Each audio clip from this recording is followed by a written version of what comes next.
Hey everyone, thanks for clicking on this training video for unit plans and budget request for 23-24. This is going to be a really brief overview of how to put in your unit plans and budget requests. So even if you are a seasoned user or if you're a newbie, there's a little bit of information and a few fields that are different for the 23-25 strategic plan. So I just want to make sure that everyone has an overview and I answer any questions and sort of show you some things that look a little bit different in the planning module for this new upcoming year.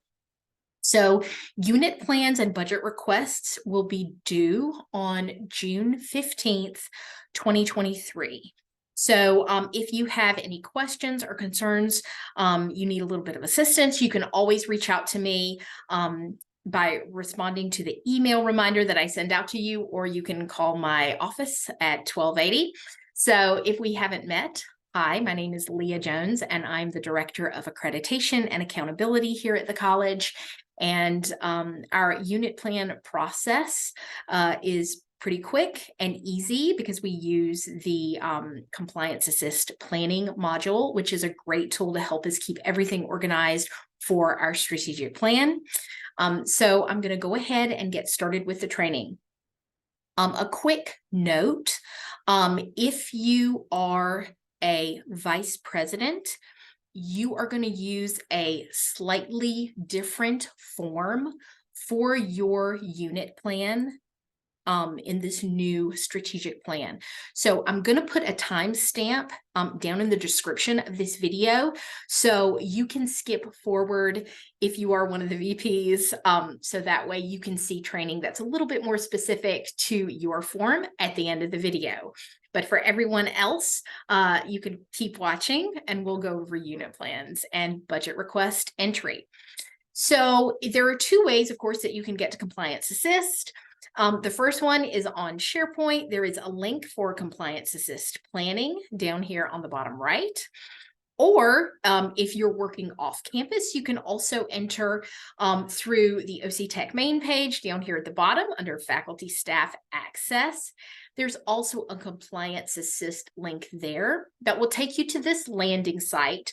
And based upon your role, you'll see all of the Compliance Assist modules that you have access to. And you can click on planning here. So either way, depending if you're on campus or off campus, that is how you get into the system. So as always, it's going to take you to a dashboard, which, you really can kind of skip right over. You're going to click on this sort of constellation looking picture for plans, and this is where you will navigate from to see whatever it is you want to see. Now, right now for 23-24, since you're putting in information for next year, I have it set to automatically bring you into this year. However, in September, when you're entering in your results for 22-23, I'll change it back to 22-23, just to make it a little easier for you and make sure that you don't put your results in the wrong place. So in order to navigate, as always, you've heard me say it a million times, you start at the top and work your way down. So for your unit plans, you're going to click on this bottom drop down here and choose unit plans.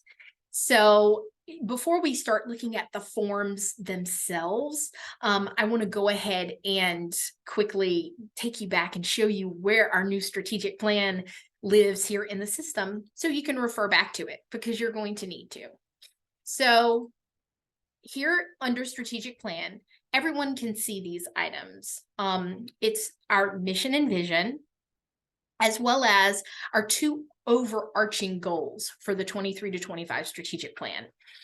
The first one being really focused on employee experience, and the second on student experience. And so you can click in and actually see the full statements here if you just want to refer back to them.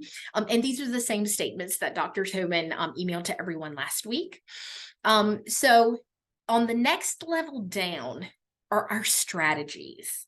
So if you'll remember from that email, there are 4 strategies that are related to each of the 2 goals. So 8 total. They're numbered 1 through 4. So you can see all of them here. And as with the goal, you can click in to see, the full statement that is related, for that strategy.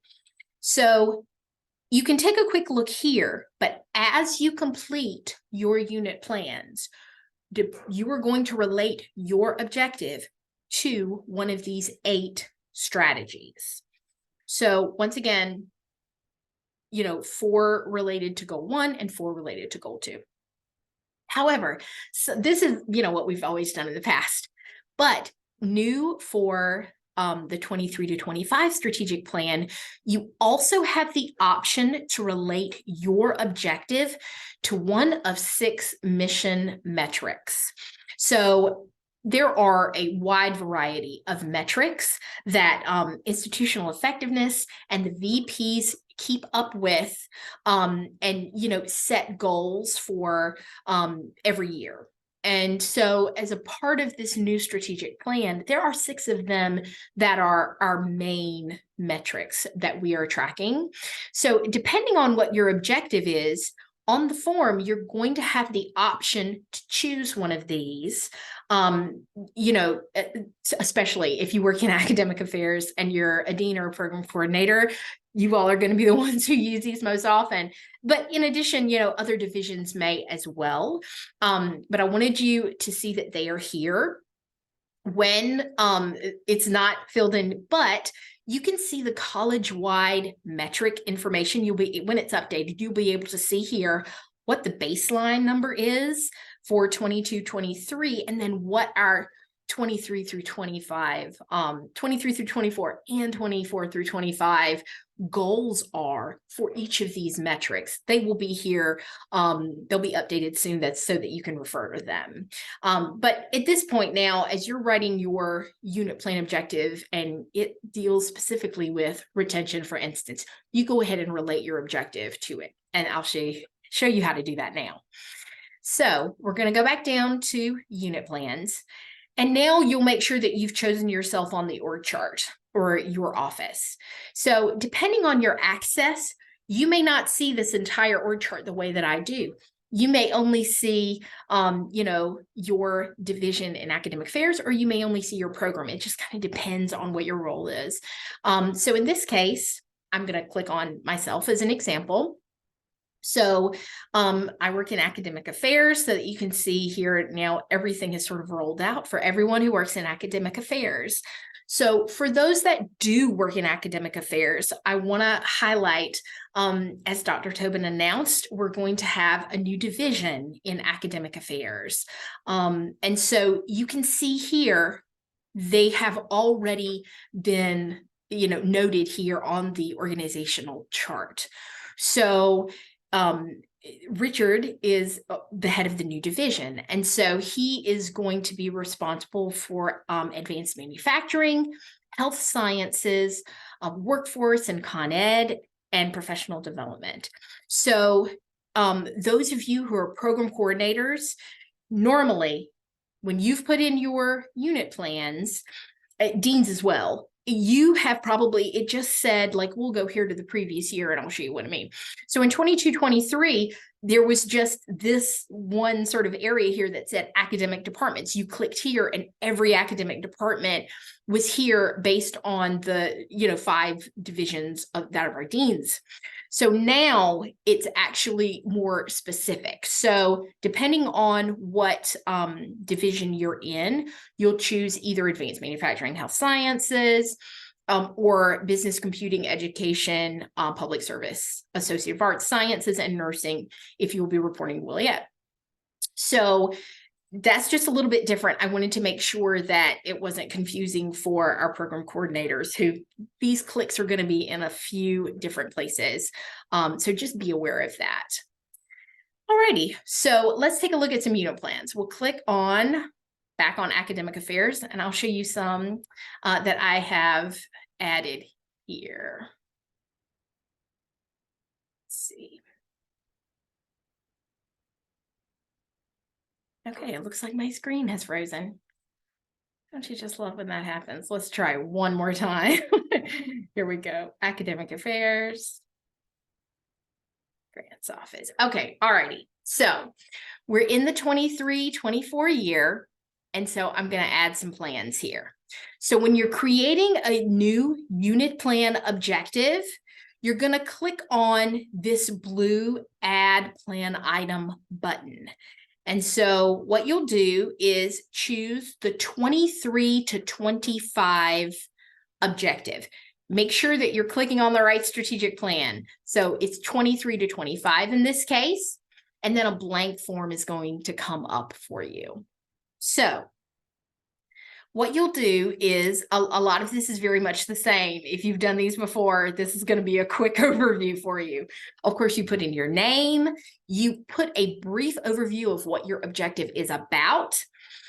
So let's talk a little bit about these new fields. So let's say, for instance, that your objective, if you're a program coordinator and your objective is for enrollment, this one would be specific to that. So everybody, regardless of what your objective is about, is going to choose one of these strategies that your objective relates to. So regardless if you work in physical plant or in marketing, whatever department you work in, everyone's going to fill out this first one. However, not everyone will complete this second one related to the mission metric. So in this case, the sample objective that I'm writing is related to enrollment. So I'll go ahead and click on enrollment. But if you can certainly leave this blank. You don't have to fill it in. But if your objective relates specifically, please do that, because that's just going to further support the plan. So next, all the rest of the fields are very familiar looking. If you have done a unit plan before, you're going to write a full statement of objective, which is going to be measurable and time-bound and give very specific information about what your goal is. So if you want enrollment to increase, you're going to not just say increase, you're going to say increase by 5% and then a time. So by summer 2024, enrollment in my program will increase, 5%. Further, you have these number fields underneath, which gives you the opportunity to be even more explanatory about what it is your goal is. So I'll stay with this enrollment example. If you want to increase enrollment by 5%, well, how many students is that? 25. Okay, great. Well, that's actually a really huge program. Let's say 8. So how many students is the 5%? What is the percentage number, if there is one? And then, of course, up here, you will say what it is and by date. Make sure that you put a time frame on it. And it can be like an actual calendar date, but you can also just say by a term as well for those in academic affairs. And then you're going to say, well, how are you going to do it? How are you going to make it happen? What are the activities that you're going to do to increase enrollment? So just be more explanatory here in this measurement of success. And how will you know you did a good job? And what are you going to undertake to make it happen? So then I will say, if, for instance, your objective is for something a little more nebulous, so let's say it's about licensure software. So you would put here software for preparation of X licensure preparation, which of course is going to probably be tied to a budget request. But in this case, once again, you would put in, whatever it relates to, whichever, to whatever strategy it relates to. And then if it's applicable, you'll choose one of these. So in this case, it would be licensure. And of course, you'll put in the measurement. The software is going to be ordered by this date. It's going to be installed by this date. Students will be using it by the term. Just an example, but make sure that you're specific about the time. But in this case, you're not going to have these two numeric fields. You're not going to need them. So you would leave them blank. So that's just a couple of examples, if you're a new user, you won't always use the number and the percent field, but you may. Same thing with these baseline numbers.